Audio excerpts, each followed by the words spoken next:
Fala galerinha do xadrez, tudo beleza? Alireza Firuja contra Gukesh, torneio Quant Pox Chennai Grandmasters 2026 rolando. Vamos dar uma olhada quem é que tá jogando esse torneio, qual é que é o formato e depois olhar essa partida, porque quando esses dois caras se encontram, eles estão entre os melhores jogadores da atualidade, pode ter certeza que é coisa bacana, que é coisa boa, né? Então a gente tá falando aqui do torneio da Índia, né? O Chennai Grandmasters 2026, que além dos jogadores fortíssimos da Índia, também contam com a presença internacional de Gukesh, Alireza Firuja, Hans Niemann também tá jogando aqui, né? Então, além dos jogadores indianos. Esse outro aqui, eu não sei, me falhou o nome desse aqui. Será que tá aqui o nome dele? É o Pranesh, né? Não, esse é o Pranesh, não é o Dmitry Andreikin. E a gente tem aqui também o Abdusattorov, do Uzbequistão, né? Então, grandes nomes, além dos jogadores indianos. Partidas pensadas, 90 minutos, 1h30 para cada jogador, 30 segundos de acréscimo por lance. Não ganha meia hora no lance 40, pessoal. É um ritmo pensado rápido, vamos falar assim, né? Um ritmo pensado puxado aí. Premiação bem legal, $26.500 para o primeiro colocado, com a distribuição conforme aqui a tabela para os demais. O torneio está sendo em Chennai, na Índia. Bora dar uma olhada então na partida que a gente separou aqui. Gostaram do layout, do layout novo? Quem gostou desse layout novo, levanta a mão. Porque é bom para treinar a visualização. Eu vou falando os lances, H4, torre H3. Você tem que ir imaginando. Rafa, não, por favor, não. Tá bom. Então vamos embora. Temos aqui, ainda bem que eu olhei no começo do vídeo, né? Imagina eu gravo inteiro.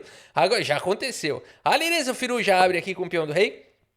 Temos aqui E5 pelo Gukesh, cavalo em F3, cavalo C6 e bispo B5, abertura Ruy Lopes. Rafa, eu também quero aprender abertura Ruy Lopes, eu quero treinar estratégia, eu quero treinar tática, eu quero ficar bom no xadrez, mas eu não quero pegar em livro, montar no tabuleiro, estudar. Eu sei que é bom estudar dessa maneira, mas eu não gosto. Bom, se você não gosta, baixa o aplicativo 8chess, porque vai trazer para você a mesma qualidade de estudar em livros, mas com o aplicativo na palma da sua mão, para todos os níveis. Rafa, eu não sei nada, nem mexer a peça. Pode baixar. Rafa, eu já estou jogando torneio e quero me tornar nível mestre. Pode baixar também que vai te ajudar, tá bom? 8chess, baixe hoje mesmo nas principais stores. A abertura Ruy Lopes foi jogada pelo Firuja. E uma das ideias da Ruy Lopes é acelerar o desenvolvimento, colocar logo o rei em segurança. Rafa, eu achei que a ideia da Ruy Lopes era ganhar um peão logo na abertura. Pode ser se o adversário vacilar demais, né? Não ganha, por exemplo, se jogar aqui seguiu assim na partida, se você for para a variante das trocas, não ganha o peão jogar esse lance por conta de dama D4. Isso daqui tá também nas aulas do aplicativo do 8chess, tá? Mas aqui você pode rocar e agora sim tá ameaçando aqui capturar e vai trazer dificuldade. Tem umas linhas bem ardidas aqui que se as pretas não souberem jogar, as brancas ganham rapidinho, né? Então a variante das trocas não é ruim, mas também não ganha peão. A partida seguiu com bispo em A4, o lance mais jogado. E aqui temos cavalo em F6, acelerando também o desenvolvimento. E as brancas não perdem tempo para se protegerem, colocam diretamente o rei em segurança e ameaçam trazer diretamente aqui a torre para o jogo. Portanto, existe esse perigo. O bispo E7 foi jogado pelo Gukesh e aqui a torre vem para E1. As pretas não poderiam ter tomado o peão aqui, Rafa? Poderiam, não tem nada de errado, não é um lance errado capturar esse peão, mas não ganha peão, também tem essa, né? Não é um lance que ganha peão, porque o cavalo tem que sair daí e aqui você vai simplesmente trocar e depois vai recuperar material. E o jogo vai embora com igualdade, com chances para os dois lados, né? Então tá bom, Rafa, já entendi que na Ruy Lopes não é de peão sobrando, não é bem sobrando. Se ninguém errou, pessoal, se ninguém errou não dá pra ganhar material, ou ganhar vantagem. Às vezes você pode ganhar material, um gambito também, não quer dizer que você vai estar melhor. Em algum momento você vai ter que devolver aquele material, né? Ou a posição pode se complicar. Então lembrem-se disso, não dá pra punir adversário que não errou, hein? A partida seguiu com bispo em E7 e agora temos o lance torre em E1, protegendo o peão. A B5 seguiu na partida e esse lance deixa o cavalo no jogo, ameaça o bispo sai, rack, rei em segurança. H3, esse lance aqui é um lance provocativo aqui do Firuja, não é um lance mais jogado nessa posição.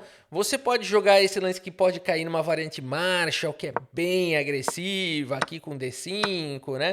Esse gambito aqui é um ataque poderoso das pretas, porque as brancas têm um desenvolvimento aqui bem prejudicado, né? Então parece que as brancas estão bem aqui. Aliás, está na vez das brancas jogarem, olha que coisa boa. Não é tão bom assim não, porque o ataque chega e chega com velocidade. E se as brancas não souberem o que estão fazendo, as pretas ganham rápido, tá? Então a turma não joga muito mais esse C3, a não ser que você estudou bem. Por isso a turma joga muito a anti-Marshall. O lance A4 previne cair numa Marshall, meio que joga esse bispo para essa diagonal, né? E não para cá e tal. E aí, beleza, o jogo pode ir embora de várias maneiras. Mas o Firuja jogou H3 aqui. Confesso que eu não me lembrava, se não tem uma recordação, pelo menos recente, de alguém ter jogado H3 aqui nessa posição. Interessante o lance do Firuja. A partida seguiu com o Bispo B7 aqui pelo Gukesh. Jogou rápido. Vejam aqui no reloginho, aqui do lado esquerdo da tela, o Firuja tá jogando ao toque tudo aqui, né? O Gukesh já começou a pensar um pouco.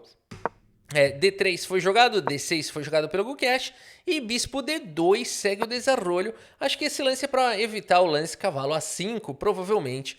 E a partida segue com o lance cavalo B8. De qualquer maneira, saindo da frente do peão, as pretas querem jogar C5. E o Alireza Firuja segue com o lance A4. Gukesh segue reforçando a possibilidade aqui do C5. Interessante essa manobra de cavalo, né? Xadrez é muito difícil, essas linhas de Ruy Lopes são difíceis. Poderia dizer, não foi uma perda de tempo jogar cavalo C6, porque depois teve que voltar e não era melhor ter jogado cavalo D7 direto? Na verdade não, mas a explicação não é tão fácil, não é tão simples. Mas o cavalo desenvolveu, naquele momento da partida fazia sentido e depois ele acabou virando um problema da maneira que a partida seguiu. E aí sim aqui é importante sair da frente desse peão. Cavalo C3 foi jogado, C6 foi jogado aqui pelo Gukesh. E agora o Gukesh já saiu aqui do território dos lances de abertura, da memorização. Ele gastou 9 minutos para fazer esse lance e o Firuja já começou a pensar também, porque ele já perdeu algum tempo. E aqui temos trocas, peão toma, peão de A toma, mais trocas, as torres se encaram, saem do tabuleiro, torre toma, dama toma, uma bateria perigosa aqui nas casas claras e cavalo em H4, aproveitando que não tem ninguém cuidando aqui direitinho das casas claras, o cavalo ameaça pular para a casa de F5 e por isso o Gukesh fala, não, joga aqui o G6 e agora precisa cobrir essas casas escuras aqui que ficaram fracas, hein? Vamos ver. A partida seguiu com o lance Bispo H6, explorando imediatamente a fraqueza nas casas escuras, a torre atacada sai e agora a dama vem para F3. Por enquanto o cavalo está defendendo outro bispo, se quiser combater as casas escuras pode, hein? E devem, é o que o Gukesh faz, bispo em F8, nosso campeão do mundo, Gukesh, bom lembrar. Por enquanto ele é o campeão do mundo. No final do ano a gente vai ter o Mundial esse ano, pessoal. Gukesh contra o Uzbek Sindarov, Javakir Sindarov, campeão do torneio de candidatos. Vai ser um Mundial bem disputado, bem legal. A partida seguiu com o bispo toma e agora a torre toma. E aqui a dama vem para casa de E3, mais uma vez assombrando as casas escuras. E dama D8 foi jogado, o Gukesh traz a dama para ajudar. Dama em H6 foi jogado, cavalo em C5 ataca o bispo. E nesse momento o Firuja decide manter o bispo no jogo, fazendo o lance bispo em A2. E olhem o relógio, o tempo do Firuja está melhor do que o tempo do Gukesh, hein? Gukesh segue com o lance bispo C8. E aqui o cavalo remaneja, roteia, não sei o termo certo. Ele manobra aqui para a casa de F3. Pode ser que ele queira vir para a casa de G5 e começar a atacar o rei do Gukesh. Gukesh segue apostando na ala da dama. B4 foi jogado, o cavalo volta para D1. E aqui temos o lance dama em A5 atacando o bispo. E agora o lance bispo C4 mantendo o bispo no jogo. B3 chega de qualquer maneira tentando separar aqui esta bonita cadeia de peões. E agora bispo toma foi jogado. Cavalo toma e peão toma. Por enquanto o Firuja tem um peão a mais. Olha o tempo dos caras, meu. Aqui eles torraram o relógio. Gukesh segue com o lance dama B4, tem 11 minutos. E o Firuja nessa posição segue com o lance cavalo em E3, devolvendo um pouquinho de material. Aqui dama por B3 recupera o peão Gukesh. E nesse momento o que jogar nesta posição? Vários lances são possíveis. Um lance bastante forte aqui seria cavalo G5 ameaçando cavalo G4. E atacando o defensor do mate. Mas teria defesa aqui, teria um bispo D7, daria para defender aqui. Quando jogar cavalo G4, o bispo está defendendo essa casa, então não tem esse ataque, ele é perigoso somente se o bispo fosse jogar um bispo A6, alguma coisa aí poderia funcionar. Mas enquanto o bispo estiver cuidando da casa de G4, esse ataque não é imediato. Por isso seria perfeitamente possível jogar um cavalo G5, mas seria perfeitamente possível também defender. E aqui então o Alireza Firuza seguiu com o lance dama em H4, o computador fala que esse lance é um erro, na verdade a gente viu que o lance cavalo G5, que ele fala que é o melhor, também teria recurso, tudo bem, deixaria as pretas mais amarradas talvez. Bom, esse lance traz um ataque para cima do cavalo, mas agora rei G7 defende facilmente, mas tá todo mundo nervoso já, olha o tempo que o Firuza gastou. Aqui é aquele paradoxo, né? Quanto mais tempo você leva para fazer um lance no xadrez, parece que pior é o lance. Não é sempre isso, mas não é raro, né? Então é interessante observar isso. Com alguma frequência a gente observa essa questão. Principalmente quando o tempo começa a cair, eu acho que vai entrando naquele loop, né? Do tipo, opa, peraí, já pensei tudo isso, peraí, eu tenho que decidir rápido, né? E aí, às vezes, acaba não sendo eficaz. Dama H4 foi jogado, e aqui, ao invés de rei G7, cavalo H5. E agora temos o lance dama em E7, jogado rapidamente aqui pelo Firuza. Gulkesh tem pouco tempo no relógio também, cavalo em F4, foi jogado com 4 minutos. Dama por peão, cavalo por peão recupera material. E agora o lance torre B1, tentando proteger o seu exército. F6, tenta proteger o peão central, apesar de expor um pouco o rei. E o Firuza segue com o lance cavalo D2 com o tempo caindo. Ele tinha 4 segundos quando ele fez esse lance. Agora ele ganhou 30 segundos de acréscimo. Cara, ele fez com o tempo caindo esse lance. É o melhor lance. Dama B5 foi jogado, mantendo a defesa do cavalo. E agora cavalo de D em C4. Um lance que parece muito bom, porque está atacando agora o cavalo, cortou a conexão. No entanto, o melhor ainda teria sido o lance torre A1, difícil de encontrar e difícil de explicar. Bora ver como seguir o jogo. Cavalo aqui, mais natural. Cavalo pula para casa de F4. E rei H2, evitando qualquer tipo de duplo de cavalo. A gente sabe que quando o tempo está caindo, os cavalos se tornam peças perigosas, né? Existe essa questão aí do quanto vale uma peça. O cavalo vale 3, o bispo vale 3. Ah, Rafa, depende. Se for posição aberta, o bispo é melhor do que o cavalo. Se for posição fechada, o cavalo é melhor do que o bispo, porque pula por cima das peças. Agora, tem mais um detalhe. Com o tempo caindo, o cavalo começa a valer e valer muito. Tem posição que ele vale igual uma torre ou vale igual uma dama. De tão perigoso que vai ficando o cavalo com o tempo caindo, os duplos de cavalo são perigosos demais. Por isso, rei H2. Bispo E6 foi jogado, ameaçando capturar. E o cavalo fazendo a proteção do bispo. E aqui torre C1 faz a defesa. Bispo toma. Cavalo retoma. Tá todo mundo não achando mais os melhores lances. Mas não interessa, a gente quer ver o que aconteceu, Rafa. Torre F7 foi jogado. Torre C2 protege o peão, é uma loucura. Dama B3 faz o contato. E cavalo em E3 foi jogado pelo Firuza. Todo mundo protegido, hein? Que loucura, esse peão não tá protegido. A partida seguiu com rei G7. E agora dama por C6 captura um peão. A Alireza Firuza tem um peão a mais. O tempo dos caras tá no limite. O Gulkesh fez esse lance aqui com 2 segundos no relógio. Dama B4 foi jogado, ganha mais mobilidade para dama. Dama C4 propõe trocas, opa. Mas aqui por enquanto a torre está defendida. Torre B7 foi jogado pelo Gulkesh. Aqui fica dando que deveria ter trocado. E aí sim jogado a torre B7 para ganhar um tempo, né? Por exemplo, depois de B4, cavalo D3 aqui poderia ser uma sequência aqui melhor aqui para as pretas, melhor do que o que foi jogado, porque agora o lance torre B7 e aqui dama C8, o Firuza vai manter a complicação no jogo, o Gulkesh está fazendo dos lances com quase nada no relógio.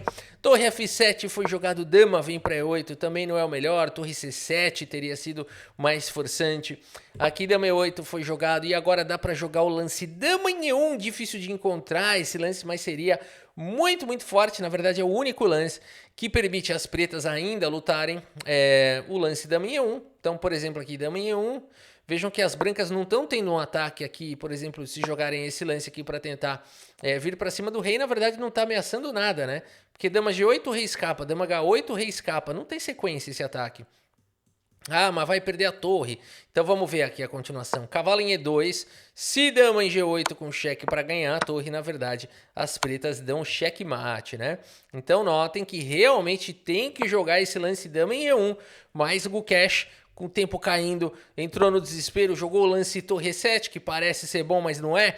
Dama D8, mantém o contato. Agora é difícil a dama vir para casa D1, porque cai com cheque. Por isso, cavalo em E6 foi jogado atacando a dama. E agora a dama D5 é um bom lance, mas ninguém está vendo nada. Cavalo D5, Rafa, os caras erram pra caramba, eu tô um pouco mais tranquilo. Porque se o campeão do mundo e um dos melhores jogadores do mundo erram bastante, e erram muito, galera, e fica aqui uma lição. Partida pensada pode acabar nessa baixaria do ping. A gente chama ping, né? Quando você começa, o tempo tá caindo e vira blitz, né? Vira aquela coisa tipo, você tem que jogar rápido. É um erro atrás do outro, pessoal. Isso aqui é a diversão do xadrez. Pra mim, a parte mais divertida é essa. Pelo menos quando eu tô assistindo. Quando eu tô jogando, eu gosto de jogar com tempo no relógio.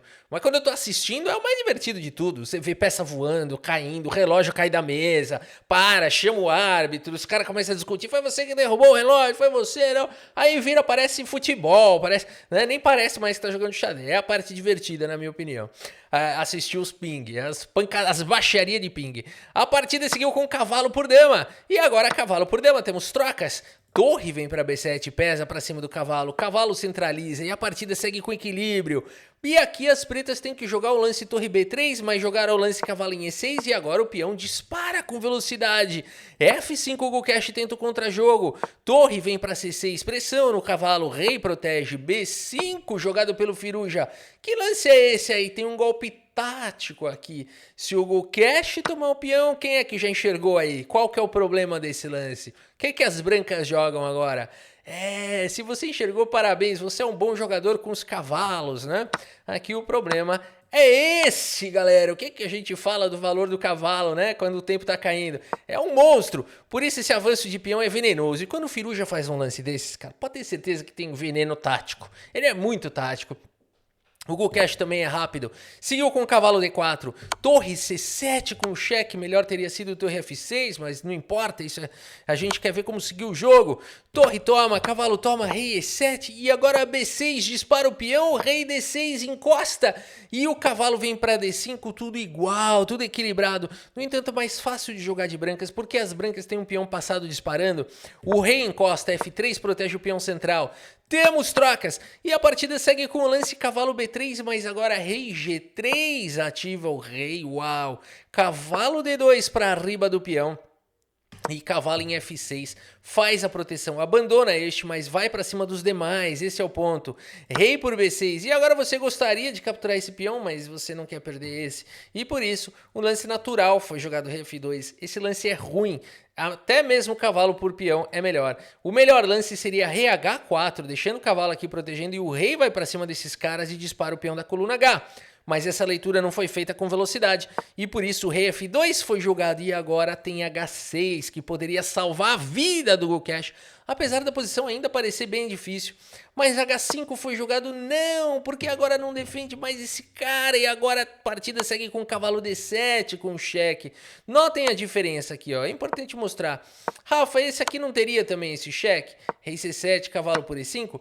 O ponto todo, olha que difícil que é encontrar isso daqui. Teria este lance, mesmo de cavalo por G6. Aqui tem cavalo por E4, mas o rei tá perto o suficiente para conseguir defender esse final de 2 contra 1.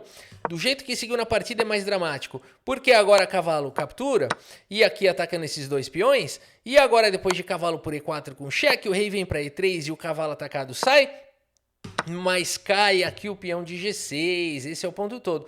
E o rei tá um pouco mais longe por um lance, né? Na outra variante o rei estaria um lance mais perto. Rafa, um lance mais perto faz diferença toda.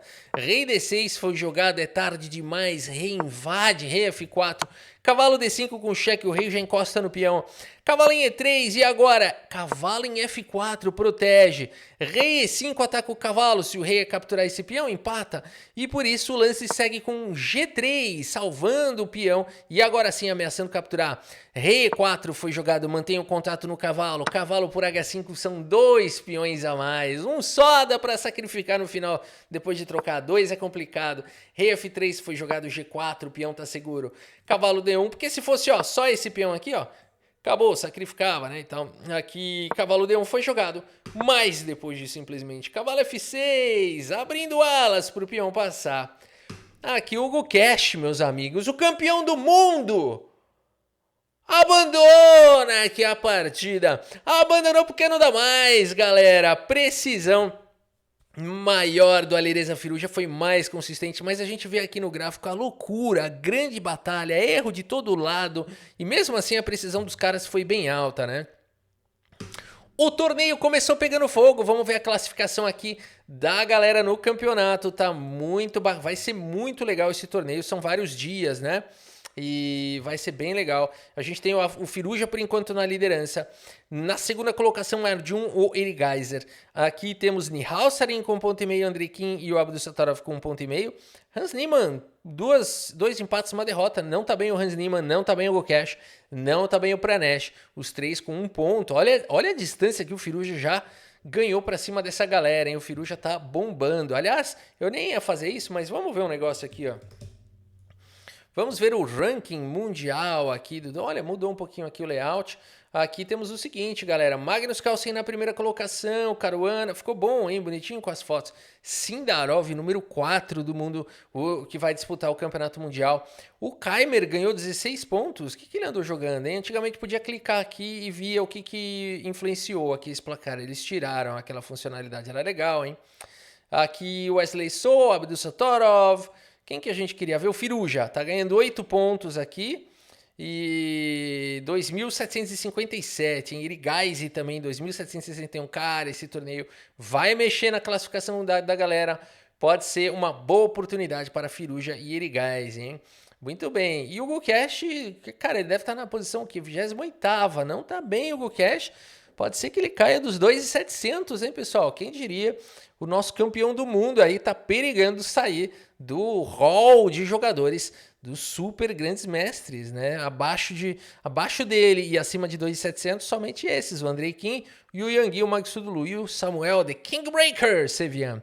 Muito bem, meus amigos, a gente segue acompanhando o torneio de Chennai 2026. Espero que vocês tenham gostado aqui da partida e do vídeo.